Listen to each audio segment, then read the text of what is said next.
परीक्षा का सामना कर सकता हूँ। विश्वास से मुझे जरूरी बल मिलता है। विश्वास से मैं पाप पर जय पा सकता हूँ। विश्वास के द्वारा मैं नहीं डरती। विश्वास से मैं जयवंत हो सकता हूँ।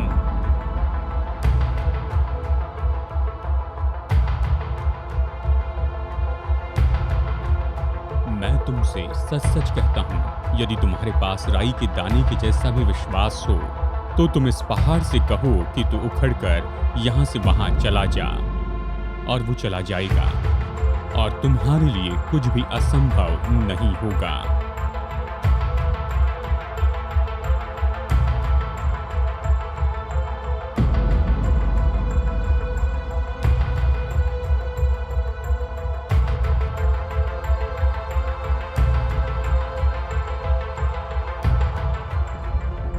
हेलो, मैं हूं डेविड जर्माया। आपका स्वागत करता हूं आखिरी और सबसे महत्वपूर्ण संदेश में इब्रानियों की 11 अध्याय की श्रृंखला में, जिसका नाम है साधारण लोग असाधारण विश्वास। पिछले 9 हफ्तों से हमने विश्वास के वीरों की अद्भुत कहानी को देखा है, जो बाइबल की कहानी के कुछ वीरों के द्वारा प्रकट किया गया है। लेकिन आज के संदेश में सभी लोगों के लिए एक बहुत ही पेचीदा मुद्दा है, जो हीरो जैसा विश्वास पाना चाहते हैं। परमेश्वर के ये सारे वीर तो सामान्य लोग थे, और सच में ये आज के संदेश का शीर्षक है, ये तो सामान्य हीरो थे। साधारण लोगों से मेरा मनुष्य है कि विश्वास किसी का पक्षपात नहीं करता है। हमारी सोच में एक गलती है, और हम सोचते हैं कि महान विश्वास होने के लिए हमें बहुत ही विशेष व्यक्ति होना चाहिए। लेकिन आज आप देखेंगे कि आपको बाइबल का चरित्र होने की जरूरत नहीं कि उनके जैसे आप विश्वास रख सके। आप इसका उत्तर पाने के लिए मेरे साथ में जुड़ जाइए आज के इस प्रोग्राम टर्निंग पॉइंट में।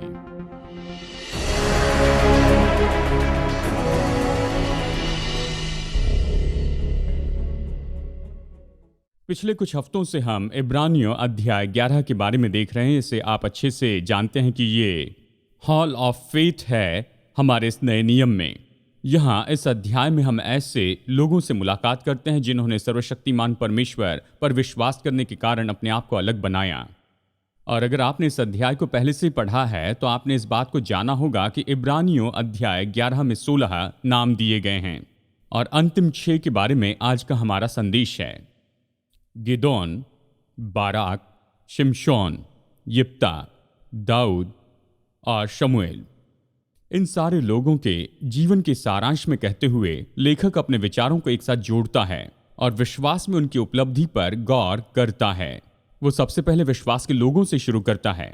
वो तो यहाँ पर शुरुआत करता है पुराने नियम के इन वीरों के नाम लेकर, और वो पुराने नियम के इतिहास के 3 अलग अलग समय में जाता है कि इन वीरों के बारे में बताए। इतिहास का पहला भाग तो न्यायियों की किताब का समय है। न्यायियों के किताब के वीर इब्रानियों अध्याय 11 वचन 32 इस तरह से कहता है, अब और क्या कहूँ।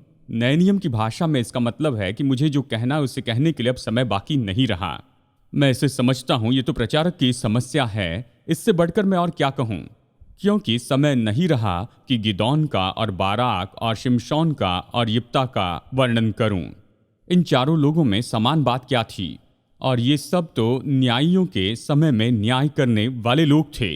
बाइबल ये कहती है कि न्यायियों के समय में हर एक मनुष्य ने अपनी दृष्टि में जो सही लगा बिल्कुल वही काम किया। क्या ये परिचित सुनाई देता है? मतलब सब अपनी मर्जी से जो कुछ भी करना चाहते थे वो करने लग गए, और परमेश्वर ने उनके बीच न्यायियों को रखा कि उन्हें थामे रहें।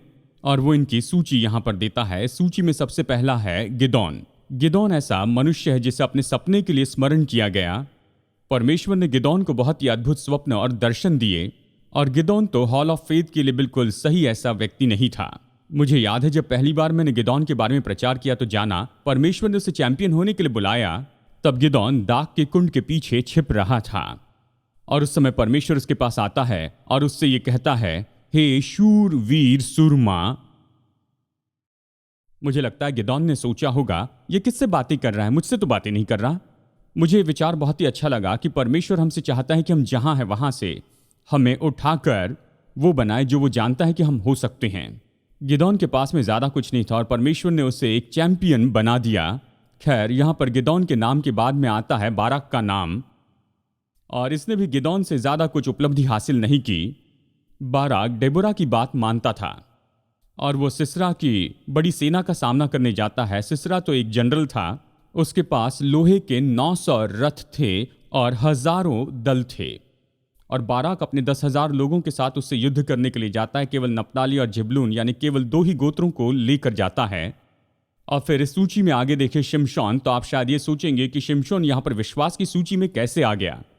मतलब शिमशोन ने जहाँ भी उसने गलती करनी थी वहाँ पर उसने गलती की, उसने अपनी पूरी गवाही को ही बर्बाद कर दिया। वो एक स्त्री के पास में गया जिसने उसे थामे रखा, उसका नाम तो दलीला था। उसने उसके बल का भेद जाना और आप ये कहानी जानते हैं।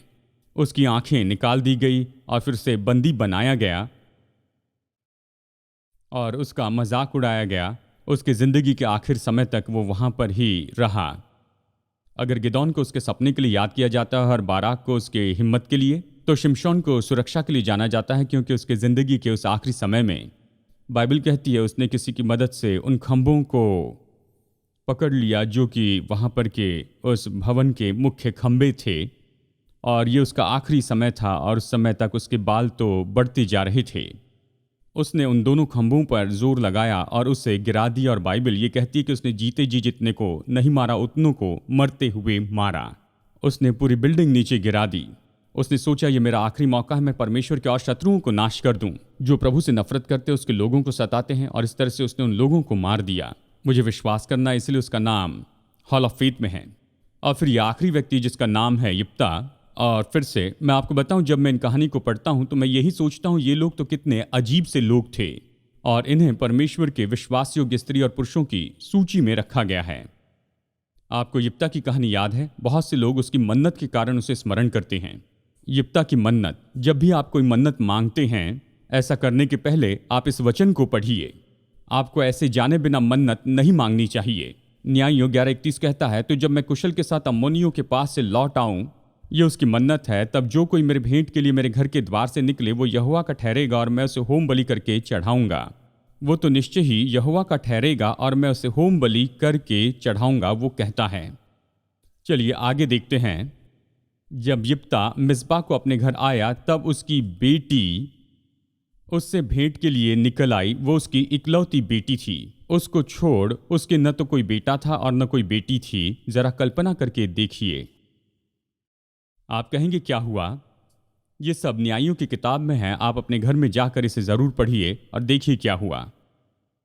उसकी मूर्खता की मन्नत के बावजूद परमेश्वर ने यिप्ता का खास उपयोग किया कि इस्राएल में परमेश्वर की सामर्थ को प्रकट करे। अब इन 4 लोगों ने तब सेवा की जब इस्राएलियों के ऊपर में कोई भी राजा नहीं था। उन्होंने सेवा की और साहस को प्रकट किया। उस समय साहस दिखाया और सही बात के लिए खड़े रहें जब दूसरे लोग सच्चाई के लिए खड़े नहीं रह रहे थे। क्या हमें मौका नहीं मिलता कि आज की हमारी इस परंपरा में इन बातों का हम अनुभव करें कि हम सच्चाई के लिए खड़े रहें, जबकि हमारे आसपास के सभी लोग सोचते हैं कि ये महत्वपूर्ण नहीं है। इन न्यायियों का आदर किया गया क्योंकि जब सभी लोग दक्षिण की ओर जा रहे थे उस समय ये उत्तर की ओर जा रहे थे और प्रभु ने उनके विश्वास के लिए उनका आदर किया और उनकी गवाही के द्वारा हमें प्रोत्साहित करता है। वो सिद्ध लोग नहीं थे, वो कमजोर थे जिन्हें परमेश्वर ने बलवान किया। चलिए अब दूसरे विभाग में चलते हैं। न्यायियों से निकलकर दूसरे भाग में चलते हैं। ये तो राजाओं के बारे में है। इब्रानियों 11:32 कहता है, क्योंकि समय नहीं रहा कि दाऊद के बारे में वर्णन करूं। और दाऊद तो यहाँ पर इस्राएल के राजाओं को दर्शाता है। उसे अपने समय को दर्शाने के लिए चुना गया है। और दाऊद तो अपने बचपन से ही बड़ा चैंपियन था। वो तो बचपन से ही सिंह और भालू के साथ में लड़ चुका था। और जब वो नौजवान था तो उसने गोलियत को मारा जो कि 9.5 फीट ऊंचा ऐसा दानव था और उसने उसे केवल गोफन के द्वारा ही मारा। आप ये पूरी कहानी जानते हैं, लेकिन चलिए मैं वो शब्द बताऊं जबकि दाऊद गोलियत के सामने खड़े रहकर कह रहा था। उसने दानव से यही कहा, आज के दिन यहोवा तुझको मेरे हाथ में कर देगा और मैं तुझको मारूंगा और तेरा सिर तेरे धड़ से अलग करूंगा। तब समस्त पृथ्वी के लोग जान लेंगे कि इस्राएल में एक परमेश्वर है। और दाऊद ने ऐसे किया और उसने वही किया जो उसने कहा था। एक नौजवान लड़का दानव के विरुद्ध में जाता है जो इस्राएल के विरुद्ध में कोस रहा था और वो उसे मार देता है। यानी न्यायियों की ये वीर और फिर राजाओं की ये वीर, फिर देखिए भविष्यवक्ताओं की ये जो वीर हैं। यहां पर ये कहता है, क्योंकि समय नहीं रहा कि शमूएल और भविष्यवक्ताओं का वर्णन करूं। चलिए शमूएल के बारे में बताऊं। शमूएल पुराने नियम में एक मुख्य व्यक्ति था। क्योंकि शमूएल तो न्यायियों में सबसे आखिरी था और सबसे पहला भविष्यवक्ता था। वो आखिरी न्यायी था और पहला भविष्यवक्ता था, और भविष्यवक्ता के नाते उसने इस्राएल के पहले राजा का अभिषेक किया। यानी ये वो सीमेंट है जो इन दोनों समय को मानो एक साथ जोड़े रखे हैं, आखिरी न्यायी और पहला भविष्यवक्ता, और दाऊद को इस्राएल के ऊपर राजा के रूप में अभिषेक करने वाला। यानी पहली बात कि इब्रानियों का लेखक हमें लिखकर बताता है कि परमेश्वर अलग अलग लोगों को अलग अलग समय काल में यहाँ पर उपयोग करते जाता है। इस एक वचन में उसने इनके नाम हमारे लिए लिखे हैं, और यहाँ पर ये बदलाव लेकर आता है कि कैसे वो इस विषय में रहा है। वो आगे बढ़ता है विश्वास के लोगों से, यानी जिन 10 लोगों के नाम हमने देखे हैं, विश्वास के काम में बढ़ता है। अब यहाँ पर लेखक यही करता है, यहाँ पर ये कामों की सूची देता है जो पुराने नियम के विश्वास के लोगों ने किए थे। वो हमें उनके नाम नहीं बताता है, वो अनुमान लगाता है कि हम पुराने नियम के लोगों को जानते हैं, इसलिए कई बार हमें उनके बारे में अनुमान लगाकर जानना होगा। खास करके उन दिनों में जिन्हें इब्रानियों का लेखक यहाँ पर लिखता है, वो तो पुराने नियम को जानते थे। और ये कौन व्यक्ति थे इसके बारे में जैसे हम आगे बढ़ रहे हैं मैं बताऊंगा, लेकिन मैं चाहता हूं कि आप देखिए कि किस तरह से ये एक के बाद एक इस तरह से हमारे लिए लिखा गया है। और हम यहाँ पर आगे बढ़ चुके हैं जिन्होंने ये क्रियाएं की थी। अब हम देख रहे हैं कि वो कौन सी क्रियाएं की गई थी। यहाँ पर हमने सबसे पहले देखा कि ऐसे लोग थे जो अपने शत्रुओं पर विजयी हो गए और विश्वास से उन्होंने राज्यों को हरा दिया। ये कहता उन्होंने राज्यों को जीत लिया, ये पहला वचन है। विश्वास से उन्होंने राज्यों को हरा दिया। ध्यान से दीजिए, कहता है कि विश्वास से उन्होंने धार्मिकता के काम किए। विश्वास से उन्होंने राज्यों को जीत लिया और उन्होंने धार्मिकता के काम किए। तो उन्होंने कौन से काम किए? ऐसे तो बहुत से हैं, लेकिन केवल कुछ बातों के द्वारा ही यहाँ पर मैं आपको ये बता सकता हूँ। एलिया ने बाल के नबियों को चुनौती दी। आपको याद होगा पहाड़ पर उसने उन्हें हरा दिया था। और एलीशा ने नामान को चंगाई दी। ये धार्मिकता का काम था।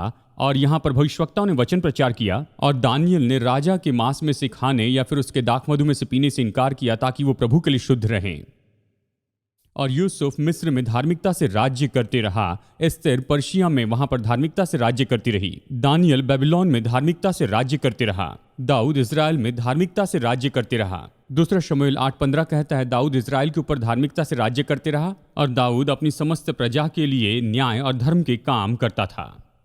उन्होंने राज्य जीते और धार्मिकता से काम करने लगे। और तीसरी बात हम देखते हैं कि वो परमेश्वर की प्रतिज्ञाओं को पाते हैं। अपनी बाइबल में देखिए, मैं एक एक करके इन सारे शब्दों को यहाँ पर बता रहा हूँ। उन्होंने राज्य जीते, धार्मिकता के काम किया और उन्होंने परमेश्वर की प्रतिज्ञाओं को प्राप्त किया।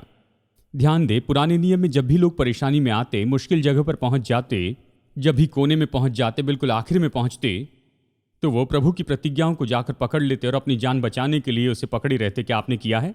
आपने कहा होगा प्रभु मुझे पता नहीं ये कहाँ पर जा रहा है, लेकिन मैं तेरे वचन में यही तो पढ़ता हूँ। और खैर मैं बताऊँ, मुझे पता नहीं प्रभु इसे कैसे करता है और मैं समझा भी नहीं सकता हूँ, लेकिन अगर आप नियमित रूप में प्रभु के वचन को पढ़ रहे हैं तो अद्भुत रीति से आप ये पाएंगे कि अगर आपको कोई प्रतिज्ञा चाहिए तो वो आपके रीडिंग असाइनमेंट में ही है। आप उस असाइनमेंट को पढ़ते हैं और उस प्रतिज्ञा को पढ़ते हैं और आप कहते हैं उसे कैसे पता। अगर आप किसी रीडिंग प्रोग्राम का अनुकरण नहीं कर रहे हैं, बस यहाँ वहाँ से पढ़ते जाते हैं, तो आप यहाँ वहाँ थोड़ी प्रतिज्ञाओं को पा सकते हैं। लेकिन अगर आप रीडिंग प्रोग्राम का अनुकरण कर रहे हैं तो अक्सर आप इसे पाते हैं। प्रभु आपके दिल को तैयार करता है आपकी सारी ज़रूरतों के लिए। और देखिए यहाँ पर जब भी पुराने नियम के लोग मुश्किल में फंसते तो वो सारी प्रतिज्ञाओं को थाम लेते थे। और मैंने इस हफ्ते 2 अद्भुत वचन पाए हैं, मैं आपको बताना चाहता हूँ क्योंकि ये बहुत अद्भुत रीति से हमें प्रोत्साहित करते हैं। यहोशू 21:45 कहता है, अब जरा गौर से सुनिए, जितनी भलाई की बातें यहोवा ने इस्राएल के घराने से कही थी उनमें से कोई भी बात न छूटी, सब की सब पूरी हो गई। पहला राजा 8:56 से जरा इसे देखिए।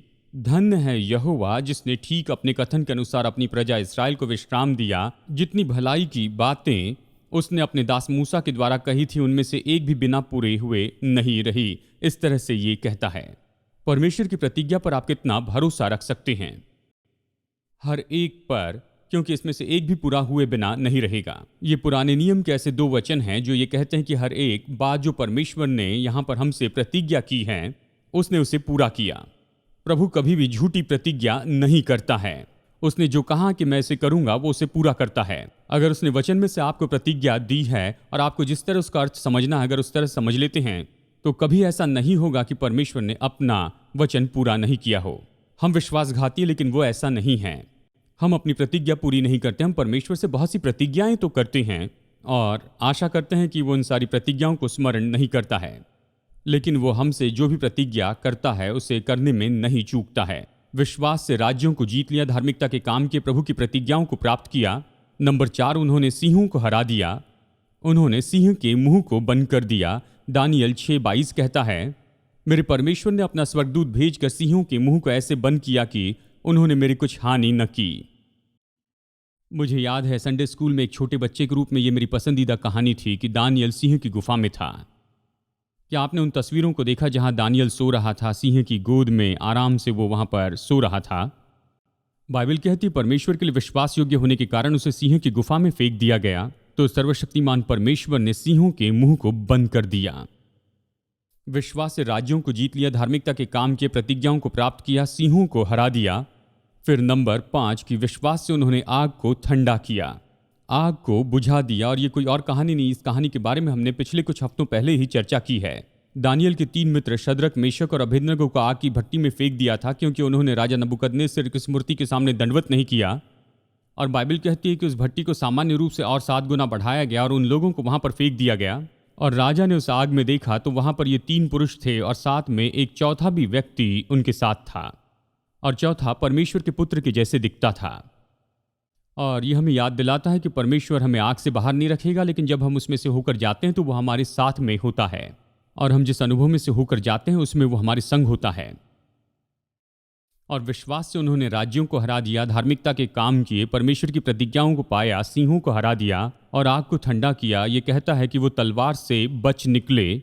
और ये तो इस्राएल पर किए गए हमले के बारे में है जो हमला अमालेकियों ने किया था। और बाइबल बताती है मूसा उनके लिए मध्यस्थी करने के लिए पहाड़ पर जाता है, और आपको याद है उसके हाथ थक चुके थे, उन्होंने उसके हाथ को थामे रहा। जब भी उसके हाथ ऊपर रहते तो इस्राएली जीता करते थे, और जब भी हाथ नीचे जाते थे तो वो हार जाते थे। बाइबल कहती है कि वो तलवार से बच निकले थे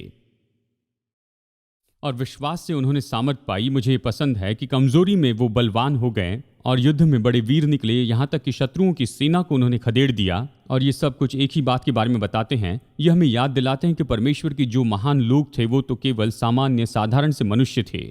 हम सोचते हैं कि शायद हम परमेश्वर के लिए बड़े दानव नहीं हैं, ना तो इसके पहले कोई था, ना इसके बाद कभी कोई होगा।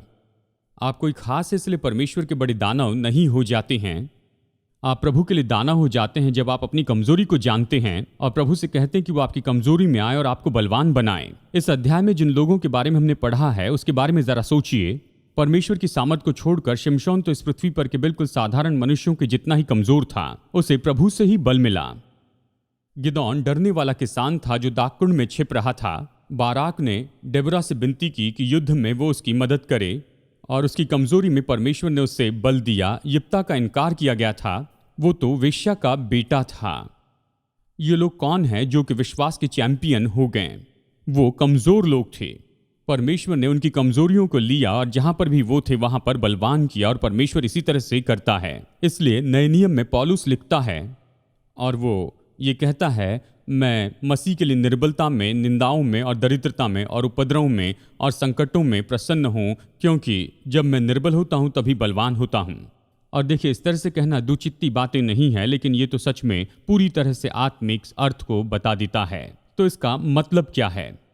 इसका मतलब है कि जब हम अपनी शक्ति में, अपने खुद के बल में भरे होते हैं, हम ये सोचते हैं हम ये कर सकते हैं।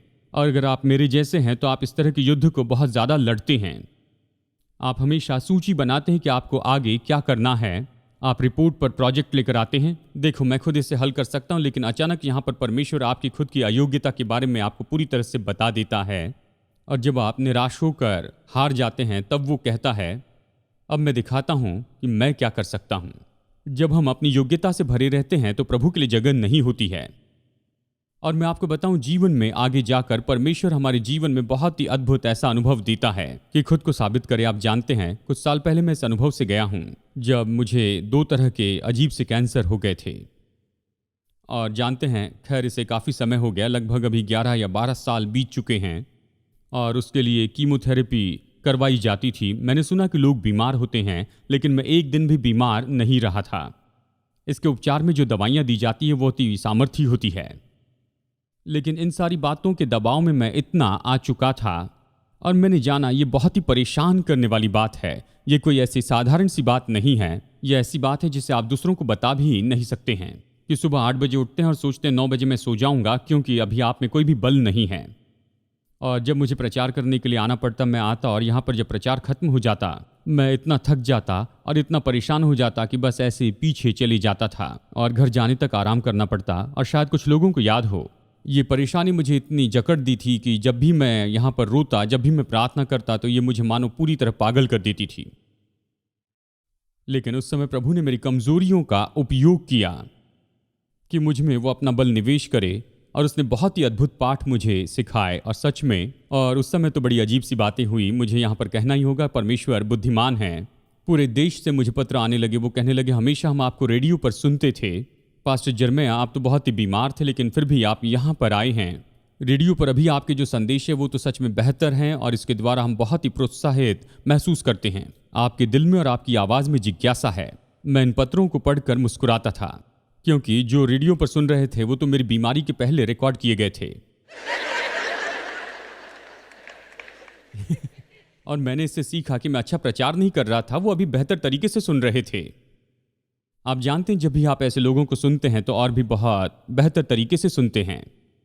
तो बाइबल यहां पर यही तो कह रहे हैं कि परमेश्वर ने इन सारी चीजों को लिया, कमजोर लोगों को लिया, ऐसे लोग जिनके लिए सब कुछ बहुत ही बेहतर तरीके से नहीं हो रहा था, और उन्हें विश्वास का व्यक्ति बनाया। उन्होंने राज्यों को हराया, उन्होंने धार्मिकता के काम किए, उन्होंने प्रतिज्ञाओं को पाया, सिंहों को हराया, आग को ठंडा किया, तलवार से बच निकले, उन्होंने बल पाया और मृत्यु को हराया। यहाँ पर यह कहता है, स्त्रियों ने अपने मरूहों को फिर जीवित पाया।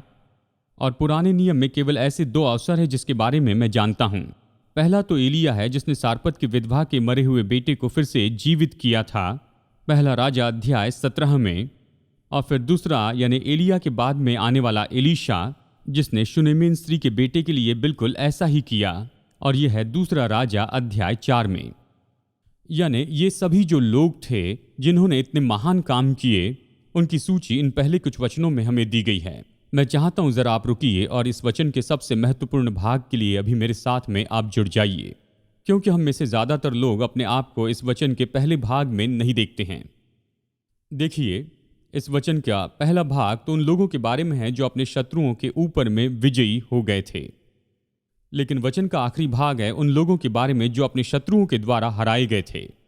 और मैं चाहता हूं कि हम इस बात को सोचें, सीखें कि परमेश्वर जो हमें विश्वास देता है कि हम बलवान हो जाएं, ये वही विश्वास है जो हमें देता है कि हम मुश्किल समय में इन सारी बातों को सहते जाएं। और सच में ये बात तो बहुत ही दिलचस्प है कि जब आप इब्रानियों 11 पढ़ते हैं और 35वें वचन को देखते हैं, ये कहता है कि स्त्रियों ने अपने मरे हुओं को फिर से जीवित पाया। और यहाँ पर एक थोड़ी सी लाइन खींचनी होगी, क्योंकि यहाँ पर वो पूरी कहानी को ही बदल रहा है। और फिर वो कहता है, दूसरे तो सताए गए थे। और उनके साथ क्या हुआ, इसकी पूरी सूची बताता है। अब ये दूसरे लोग कौन हैं? ये वो लोग हैं जिनका परमेश्वर ने उपयोग नहीं किया है कि उनके द्वारा कुछ महान विजय लेकर आए, और ये तो पूरी तरह से हार गए थे। चलिए पढ़ते हैं कि उनके साथ में क्या हुआ था। हमें बताया जाता है कि कितने लोगों को उनके विश्वास के कारण बहुत सताया गया था।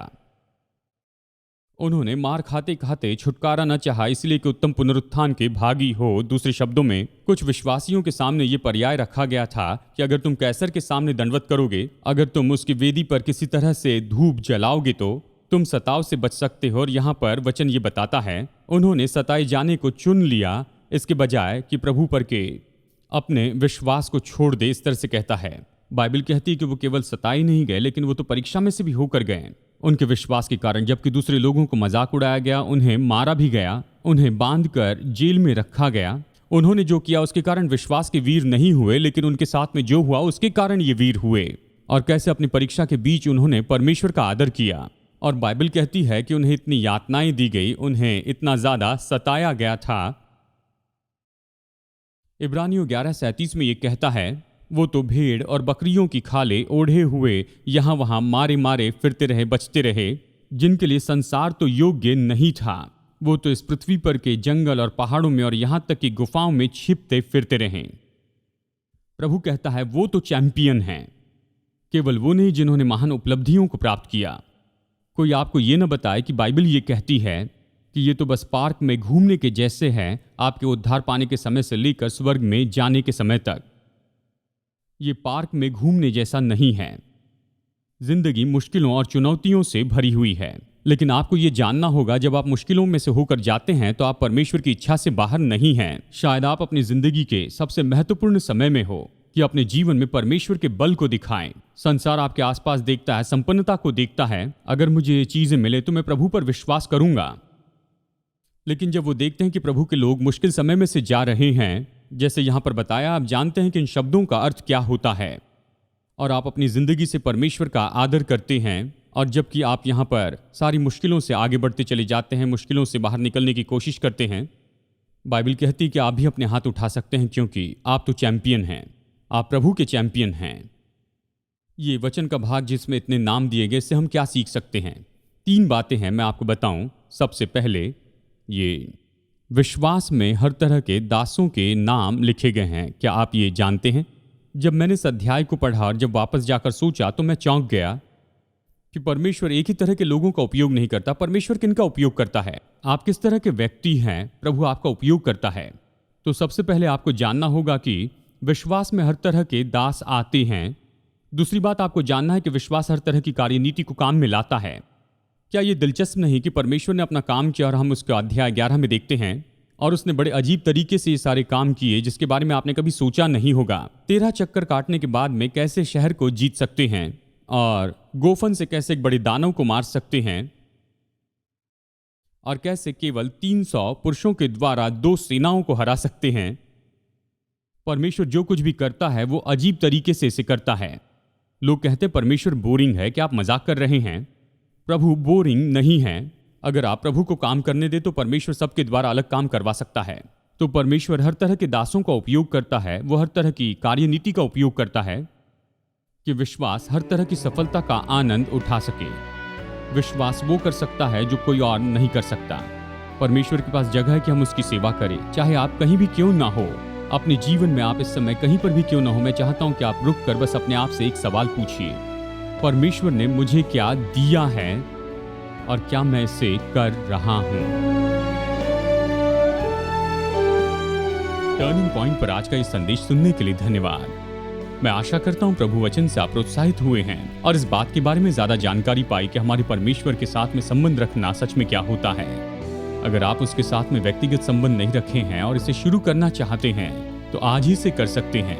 आपको परमेश्वर के उद्धार का मुफ्त वरदान पाने के लिए यही करना है कि आप पापों से पश्चाताप करें और यीशु को अपना उद्धारकर्ता प्रभु स्वीकार कर लें। अगर आज आपने विश्वास का ये कदम उठाया है तो मैं आपको प्रोत्साहित करता हूँ कि भरोसेमंद सेवकाई के साथ में जुड़िए या लोकल चर्च में जाएं और किसी को बताएं कि आपने ये निर्णय लिया है।